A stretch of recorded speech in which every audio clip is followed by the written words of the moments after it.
All right, welcome to Small Business Coaching Brief with Kevin Case. Kevin, how are you doing? Just great.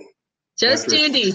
After a few technical difficulties, I think we're finally in business. Well, yeah, I'm having my issues with another unnamed software provider that we won't mention at the moment, but that we all know and have a love-hate relationship with.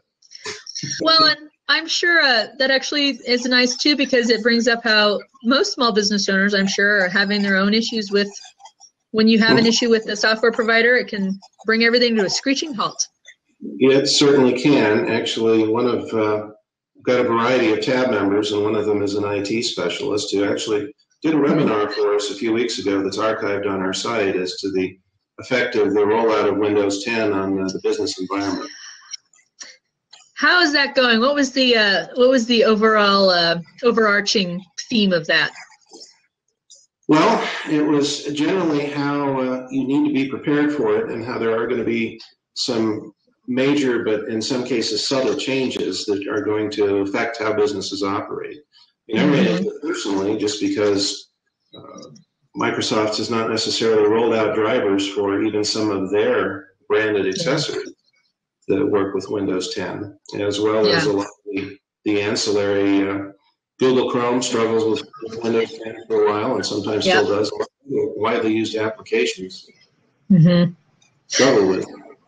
Yeah, I worked in email marketing too, and almost every email platform I've tried to use, MailChimp, ExactTarget, HubSpot,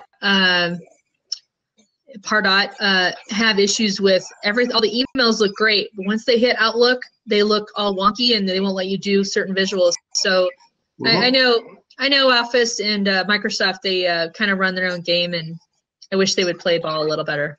No, they do, but also I and many of the other tab business owners use Salesforce.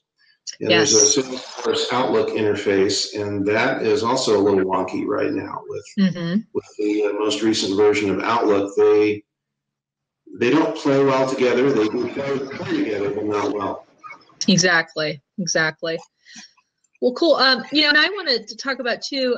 So we just had an event for you this last Wednesday, where and it was great. We and I think we're looking at doing more of these, but it was fun for me to be able to be there. We talked about how to use social media for selling as well as customer service. Yes. And I thought it was great, which is great because you don't even have to pay anybody to say these things. One of our attendees made mention that it was really great to get such a diverse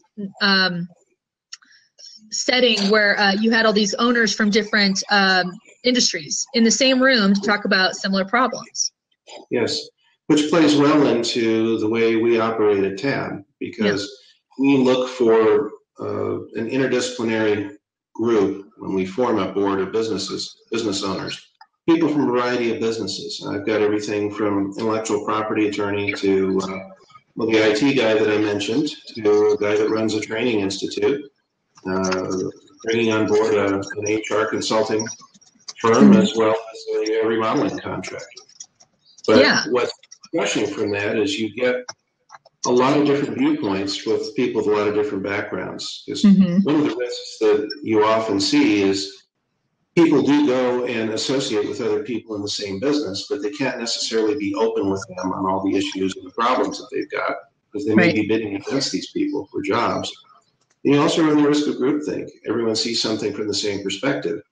And if you've got an interdisciplinary group of diverse business owners from differing backgrounds and different business experiences, then you can get some very interesting discussion that proves to be quite fruitful in terms of measurable results for the business. Right. Do you find that, like, particularly when you get a new small business owner in that group, are they kind of surprised with how similar a lot of problems are, even though the industries are different? Many times, because I've noted in the groups that I work with, as well as some of the groups that we operate with nationally and internationally. TAB's been around for 25 years, and we've worked with thousands of business owners, but it's quite often that I'd say one of the most frequent questions that comes up involves HR and personnel management, probably followed by or sometimes surpassed by sales and marketing. Yeah. and some financial issues. But the great majority of the things that we see are fairly common. The solutions may be somewhat different, but the problems are very similar in many respects. Do you find that there's particularly, well, and maybe it's seasonal, do you find that seasonally some of the questions are a little more prevalent? I would imagine, for instance, coming into a new year, looking at insurance, group health insurance or small group insurance or whatever might be a hot topic, but just an example. But what do you find? Last year, that was a particularly hot topic at this time of year. We're in the open enrollment now, and things have settled down a bit in that arena. And there's been a lot of information and misinformation out there about how the ACA and benefits in general affect small business. So it's still a topic, but it's not as hot a topic as it was, say, a year ago.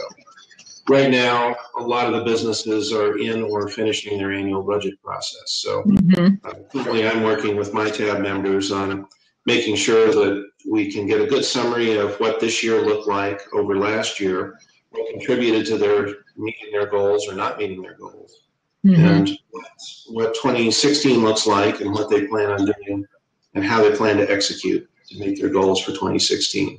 With the plan being that they all present this to the members of their own TAB board in January and February. Right. Do you, and I was able to be at one of your TAB sessions. It was really interesting to me to see how the different owners could kind of step up and give some advice. It's not just you. I mean, you give awesome coaching there, but part of it is having the other people that, they don't have, they're very objective with that other person. They're like, well, I'm not in your business, but I've been there, and hey, here's some insight into how you can handle this issue you're going through that I've been through. I thought that was wonderful. It is, and actually they were fairly gentle when you were there, because sometimes they frequently won't pull their punches, because once they get to know each other and they're comfortable with each other, it's, what are you thinking? And sometimes it's more colorful than that. It is a very good free give and take in terms of what the issues are they're dealing with and what their opinions are on. They tend not to hold them. Yeah. I like that. And you've got, what are the different industries you have in your current board right now? Well, I've got everything from, I've got an organic chemist who works with a variety of chemical compounds in a testing business as well. Everything ranging from display technology to, of course, the hot topic here in Colorado, cannabis, to an attorney who's also an engineer that is an expert in the fields of datacom and technology. I've got an IT service provider who does everything for small businesses up to about 25 seats, as well as a guy that owns a software school that teaches people how to become web developers, along with a payroll service. And as I said, we're adding an HR consulting firm and a contractor to the mix. So quite a diverse group there as well. Yeah, well, and I love that, because the diversity just lends to the support, I would say. Because then you do have that other voice that's going to offer expertise. And these are businesses at different points in their life cycle, ranging from businesses that are maybe a year and a half to 2 years old to an older business with another member who is the second generation taking over from the first generation. Right. So it's a variety of perspectives and experience. And as we're getting closer to, and we talked about kind of the topics that are seasonal right now, particularly coming to the end of the year. Are you finding that you're kind of seeing some more business owners who are looking at the next year, that maybe they don't like how 2015 went? They're like, I needed something different, and I am coming to you, Kevin, or coming to this group to find the thing that I missed this year. I mean, how's that going? I see some of that, but right now the biggest issue I see with a number of my members is managing growth. Because growth can kill you, and some of them are wrestling with that right now, how the effects it has long-term, obviously it's good, but short-term it can just make a mess of your cash flow and make a mess of how you handle things and straining your existing resources that are available to you. So, making the adjustments on the fly, even though you planned, sometimes growth provides some unanticipated